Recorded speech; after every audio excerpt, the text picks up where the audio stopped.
এই যে ইরি আবাদ করেন অনেক বছর ধরে, এখানে মেশিন চালান অনেক বছর ধরে। তে কৃষি অফিসে যায় কি কোনোদিন প্রশিক্ষণ করছেন আপনি? হ্যাঁ, আমি আজকে 38 বছর ধরে প্রশিক্ষণ দেই। 38 বছর ধরে প্রশিক্ষণ দেই। প্রশিক্ষণের মধ্যে আমি কিছু কথাও বলি। তখন কিন্তু বড় বড় অফিসাররা বলে যে আপনার কি কোনো প্রশিক্ষণের আপনার আত্মীয় স্বজনের মধ্যে কি এই এগ্রিকালচার ডিপার্টমেন্টের লোক আছে? তখন আমি বলি যে হ্যাঁ আমার লোক আছে। তখন তাদের নাম বলি যে জলিল সাহেব আছে, তারপরে সিরাজ সাহেব আছে, আব্দুল জব্বার আছে, সামাত আছে, মোবারক আছে। এগুলো আমার নিজের লোক, যার জন্য আমি একটু বেশি জানি। এই যে ধান আমরা বুনি, খেত সমান ছাড়া যারা এই ধান বনে তাদের ধান কোনদিন 16 আনা পাবে না। ঠিক। আর ওই খেতে যদি সমান করে যখন ওই ছোট বাচ্চার সময় পানি দিব, তখন জানি 2 ইঞ্চি পানি থাকে, রোদও জানি পায়, বৃষ্টিও জানি পায়। হ্যাঁ, আর যদি এক মোড়া আড়ু বানিলো আর এক মোড়া পানি পাইলো না, ওই খেতে ধান সুন্দর হবো না। ওই খেতে সার দেওয়ার সময় মনে করেন 14 দিন 15 দিনে ক্ষেত্রে হাতানি দিতে হবে। হাতানি দেওয়ার পরে তারপরে খেতে সার দিব চাকা পানির মধ্যে। 3 দিন আর পানি দিব না। 3 দিন খেত শুকাইবো, 4 দিন বা 5 দিনের মাথায় ওই খেতে পানি দিব। দেখা যাবে যে ওই খেতে রাতে স্বপ্নের মতন ধান এসে পড়ছে।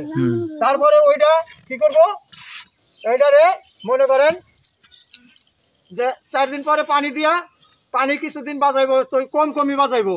তারপরে দেখবেন যে 4 উমুর দেয়া পোয়া নিয়া কম পানি রাখলে ধানে অনেকগুলো পোয়া দিব। যখন দেখবেন আপনি যে 16 থেকে 18টা পোয়া দিছে, তখন ওই খাতে রীতিমতন পানি বাজাই দিবেন, আর জানি পোয়া দিতে না পারে। ওই 18টা 20টা ধান হইলো, এই 20টা ধানে 20টা হিনজাই বেরোবো। আর যদি আপনি 50টা সবার মধ্যে ধান বানান, তাহলে 50টার মধ্যে বাইরে মাত্র 12টা, আর সবটি হবে হইলো আপনার মনে করেন খালি ভিতরে খালি মানে চিটা। ওখানে ওই ধানের মধ্যে আবার পোকাও ধরবে ওই সবার মধ্যে বেশি। হ্যাঁ, তারপরে আপনি কি করবেন, ওইটা এই ধান মনে করেন আপনি ওই ধানটা যখন কাটবেন তখন আড়ির মাথা ফুলে যাবো। তারপরে মনে করেন যে 20টার উপরে যদি ওই সবাই ধান হয়, তাহলে ওই ধান কি হবে, ওই ধান নিচে মাজরা পোকা হবে, নিচে জঙ্গল হবে। ওই 50টা ধানের শোভা কাটলে গোড়া হবে এরকম মোটা, মাথায় ধান পাওয়া যাবে না। আর 20টা ধানের রেখা যদি আপনি ধান কাটেন, তাহলে ধানের মোড়া হইলো আপনার মোটা হবে, ধানটা টোপলার মতন দেখা যাবে, এত সুন্দর ধান হবো।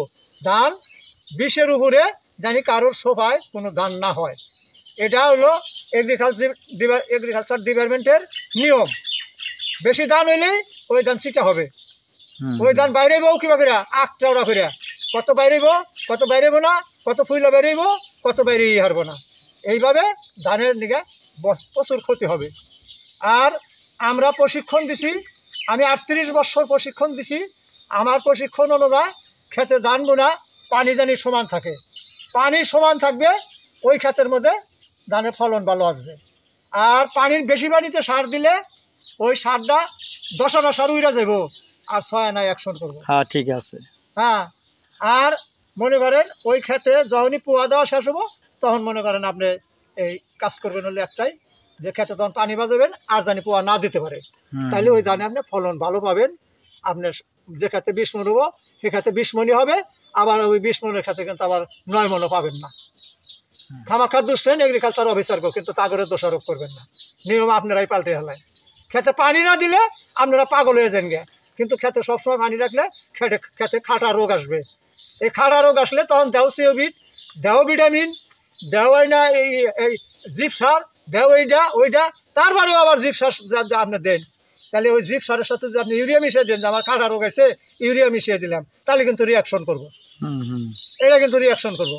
জিপ সার দিয়ে যদি আপনি খেত তুলতে চান, তাহলে জিপ সারটা 3 দিন আগে দিতে হবে, তারপরে সেটা আপনি ইউরিয়া দিতে পারবেন। আচ্ছা, ঠিক আছে। আচ্ছা, ধন্যবাদ।